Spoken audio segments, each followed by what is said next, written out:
Page 19, the Goofy Gopher. At the top of the page, they talk about bringing out the melody. Now things are going to get fun. I have spoken briefly about melody before because I would tell you the melody is in the right hand or the melody is wherever. And this is why. In a piano playing, you can push each note down a different loudness. All right? I can make it soft, I can make it loud, or anywhere in between. It's up to me. Well, when I'm playing different notes, I can also adjust the different notes. I don't have to play them all the same.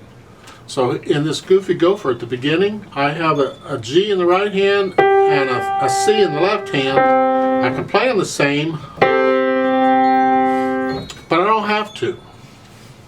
And this is what I'm getting at. And this is where some people have problems. If you're having a problem with it, I'm sorry to hear that, but you're going to have to deal with it because this is important. So practice this and learn to do it. I don't know if it's any way shortcut. You just got to learn to do it. And then what I'm talking about is play the melody louder than the rest of the stuff, because the melody is what's important. The melody is why we're here. The melody controls everything. I have heard piano teachers in the piano club I'm in. There's some nice pianists up there, and they do not know anything about bringing out the melody, and it just amazes me. Because they just play everything the same. They play wonderful. You just can't tell where the melody is sometimes. If I didn't know the piece, I wouldn't know. So in this case, in Goofy Gopher, at the beginning, those two notes, I want to play the right hand, the G, louder than the left hand. How much louder? I don't know. You decide.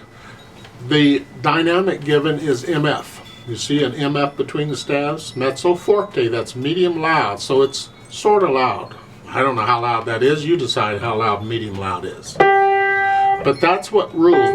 The dynamic given is for the melody. Everything else adjusts accordingly. It's got to be under it. So it's like in the left hand, I'm probably going to play that soft. I have found through my experience in most cases it's best to play everything at least 2 dynamic levels under the melody. In most cases, I mean, you can adjust that accordingly, approximately. So if I'm going to play the right hand medium loud, I want to play the left hand soft. Because I want that. I want to hear the melody. The other is just there to support it. So as I played a few measures here, it's that way.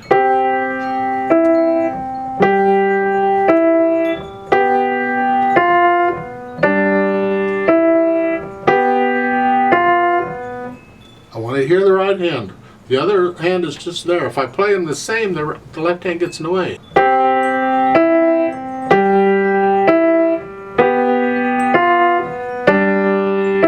Helps a little bit because in the melody part the notes are moving around, and the left hand is just whole notes. Doesn't matter though. Practice this. Learn to play the melody louder than the rest of it. And this is a good time again to go back to the beginning of the book. Go through all of these pieces again and bring out the melody. It's good practice. It really is. I've had people tell me, I can't get this playing one hand louder than the other. Both hands want to do the same.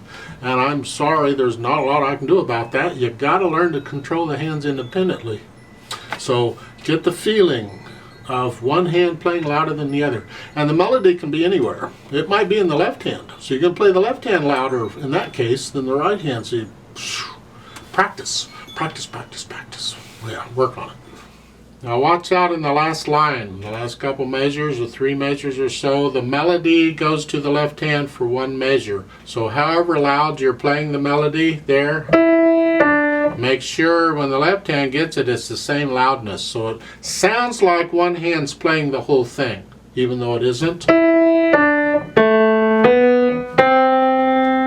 So you might have to practice that so the hands are controlled. And that's all they're introducing here in the Goofy Gopher. The technique again for the slur thing is your same as you had on page 18, with your elbow going out a little bit and then coming up helping you with the slur. I'll tell you other techniques for that a little later, but we're going to stick with the book for now. 4/4 time. Let's try this together. It'll give us 4 counts. Now when we play it together, I tend to play everything about the same because I want you to hear it. You got to hear my left hand. You got to know if your left hand is playing the same note as mine. If I play my left hand soft, you might not hear it. So I might not be bringing out the melody here, but you do it. So your hands here. Well, where are the hands? Well, if you look at the beginning, in the right hand, the little finger's on that G, and then an E here. Well, that puts you in this position. That's a C position because the bottom note's C. In the left hand, they want the thumb on the C here. So that's an F position. What we call this is a middle C position because the thumbs are sharing middle C. We've covered this before. It's be one thumb or the other gets to play the middle C. They have to take turns. They have to share it. Not really taking turns. I think the left hand gets it most of the time. Oh well. I'll give us 4 counts. Let's play it. 1, 2, ready, go. 2, 3, rest. 1, 2, 3, rest. 1, 2, 3, rest. 1, 2, 3, rest. 2, 3, rest. 1, 2, 3, rest. 1, 2, 3, rest. 1, 2, 3, 4. 1, 2, 3, 4. 1, 2, 3, 4. 1, 2, 3, 4. 2, 3, 4. 2, 3, 4. 2.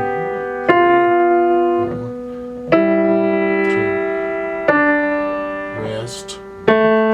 2, 3, rest. 2, 3, 4, off.